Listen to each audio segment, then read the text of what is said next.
ফুলকপি,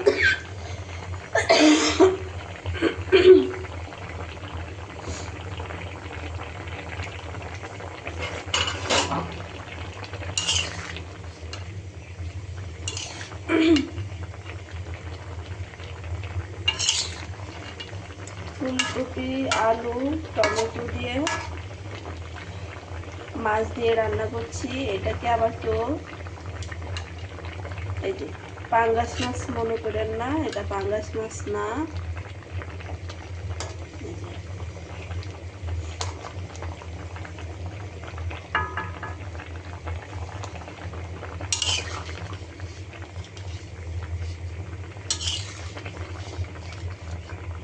আগে কি করছি, টমেটো আলু তেলে ভেজে নিয়েছি। যে তেলটার মধ্যে মাছটা ভাজি করছি ওটার মধ্যে ভাজি, ভাজার পরে মশলাগুলো পেঁয়াজের মধ্যে কষা, তারপরে তরকারিগুলো একটু কষাইছি। কষানোর পরে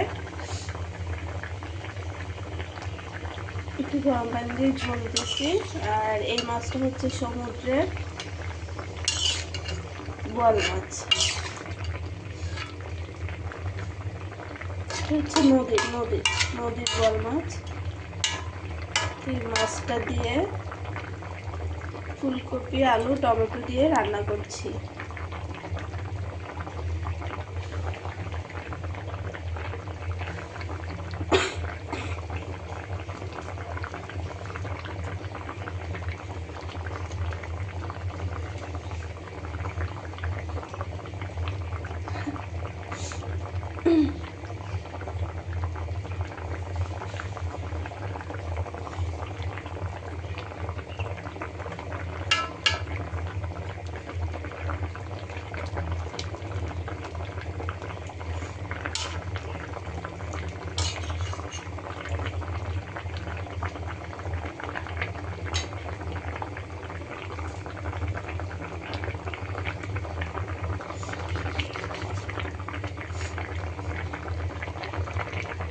তরকারিটা হয়ে আসছে, জন্য একটু চুলার আগুনটা কমিয়ে দিচ্ছি। তরকারির কালারটা অনেক সুন্দর হয়েছে। আর আমি সবসময় তরকারিতে ব্যবহার করি রাঁধুনি, হলুদ, মরিচ আর জিরার গুঁড়া। আর বাটা মশলার মধ্যে আদা, রসুন, পেঁয়াজ, এলাচ, গোলমরিচ এগুলো সব মিক্স করে তারপরে আমি